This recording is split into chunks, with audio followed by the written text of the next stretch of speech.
Ladies and gentlemen, 12:07 on a beautiful spring Saturday afternoon. You know what that means. It's time for the Car Guys with Shelley Winter and Kevin Deutsch. This show is designed, it's set up for you to call 404-872-0750, 1-800-WSB-TALK, and ask all of your automotive questions. Hey, Kevin, how are you, my friend? I'm doing good. Let's get this thing started. Let's go.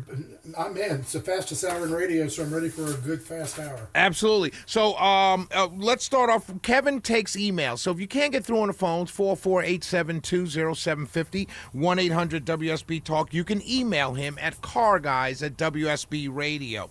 And so let's go through some emails that you got this week that were some really good questions. So Guy called in, emailed and said, I have a 2014 Audi A4 that the clutch is not working. I was quoted a labor price, but not parts. $1,800 labor only with no guarantee or top price ceiling. He's afraid that by the time it is fixed, it will be way too much money versus the value of the car, and what's your advice? And then he said the second part is regarding a replacement. He's looking at either a hybrid or EV. He has a short commute to work, and he's thinking about making the plunge. He's looking at a Model 3 Tesla or something similar in a Lexus or other manufacturer.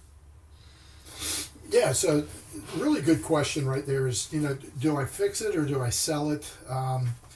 And I said, I responded that anything that's involving a European or German car is greatly more expensive to maintain and repair than the vehicles engineered and manufactured in other places, especially the Japanese ones. The standard price for a clutch for a 14 Audi A4 is about $2,500. Now that's versus about $1,600 pre-COVID. That's how much everything's gone up. Now that said, his vehicle still has value with or without a new clutch. Right, because it's an Audi. Is that because it's an Audi? No, just because it's still a car. Gotcha. So they're all worth something, right? Right. Right. The question is, trade it in its current condition or fix it. And I said, if the vehicle's still operational, I would trade it in its current condition. And the reason for that is, a dealer like me, we're just going to take this car, turn it around, and sell it at the auction. We're not going to touch the car. It's 12 years old. It needs a clutch. It's got a lot of miles. It's a German car. We're just going to take it to the sale. Our hope, and this may sound terrible, but this is a reality, is that 2 or 3 people at the auction get into a bidding war and they've never driven the car. They didn't take the time to drive it after the sale. The clutch is not arbitratable, and if it drives through the lane, my rep won't even know to mention that the clutch is bad, and somebody pays normal price. So you can trade the car, but if the car, on the other hand also, if the car is operational, and somebody comes out to buy the car and you tell them, listen, the clutch is going, but you can drive it, then they're happy. When someone comes out and looks at your car and you tell them that it has a problem and it's not drivable, then they start to go on a witch hunt and they pick the car apart. And they will over devalue the car because you've already given them that license to go after it. So if it's drivable, let them drive it, or fix the car first if you're going to sell the car. Because if you don't, it will just magnify the other ones, all the other problems. So now for the second question. No, before we go to the second question, I got to make sure that you're not advised. You're not saying that if you trade it in at the dealership gives a bum car to the auction, and the auction does whatever it does, and no one's held responsible. That's not what absolutely I am. Yes, you are. Yes. Wow.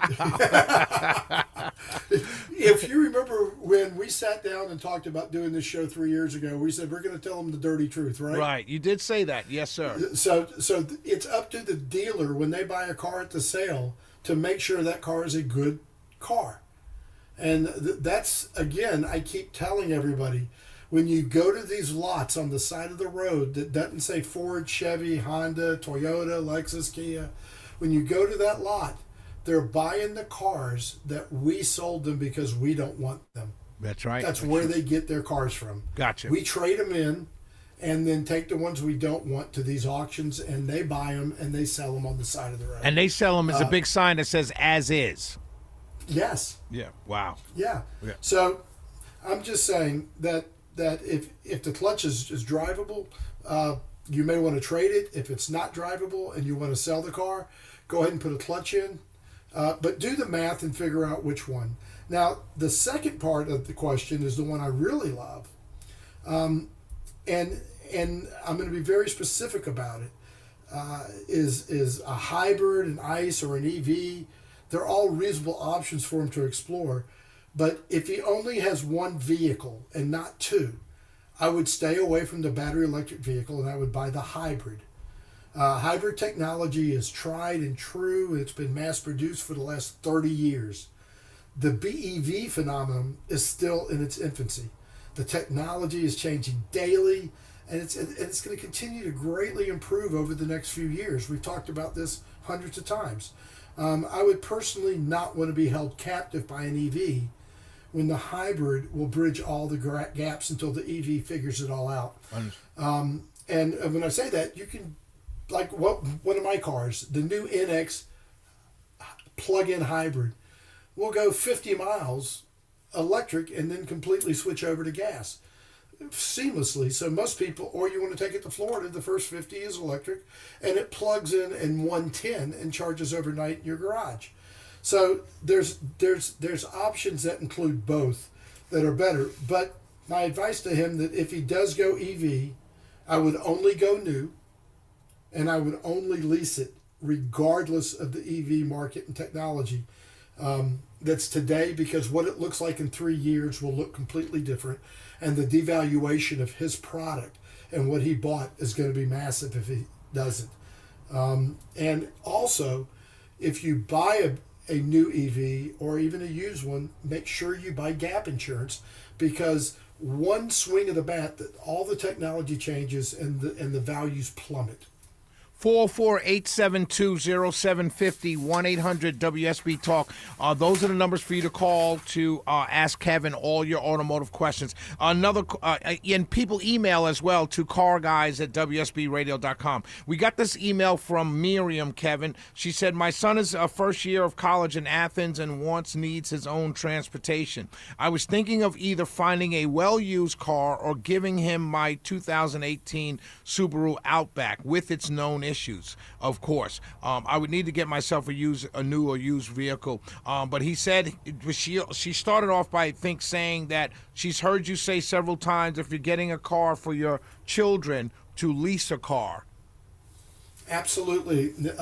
If you have the means to do it, instead of buying them an old car with old technology, old parts, old safety items, you can go and get an inexpensive new car, lease it. It'll be a 5-star safety rating.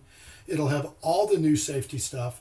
The technology's fantastic. It's under warranty. The tires are new. The brakes are new. Everything's new. They drive it for 3 years. And if they wreck the car, you get it fixed under your insurance. It's just another way to finance your car. But you walk away from the car devalued from the wrecks. After 3 years, you just hand the keys, walk away, and you're done. And by that time, they're generally out of school. It's not getting banged up on the campus. They're ready to go start their lives, start everything over, and they're in a position to get a car.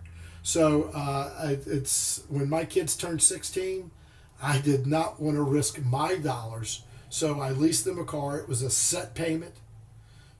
I knew exactly what the payment was. It was inexpensive. They were brand new. They had roadside assistance, and I had all the safety items, and I felt great about it. One of the kids totaled one of them. We got her another one. The other kid turned out perfect. At the end of the lease, because of the car that I leased had more value than what the residual was, I actually made back half the money I had paid for that lease when I sold it to the dealership. So it can be a great way to go, and it's always my first pick. Now, in this case, she owns an 18 Subaru, great car. When she says it's known issue, she's talking about the nuances of that car. Okay. My response to her was get the car 100% through the shop, make sure it's 1,000%, give that car to that person, to your kid, because you know that car, and then go lease yourself a new car and go enjoy life. Absolutely. Let Miriam get the lease of the new car. Give the kid the 2018 Subaru. Absolutely. I agree with that. You're already paying for him to go to school. He gets the old car, you get the new car. If you're listening, Miriam, lease yourself a brand new NX Hybrid. Trust me on that.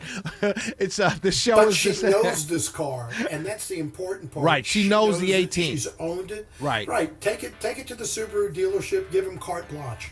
Tell him to go make it brand new for her son. right. 404-872-0750, 1-800-WSB Talk. 404-872-0750, 1-800-WSB Talk. Give Kevin a call with all of your automotive questions. He's here to answer them. We will be right back.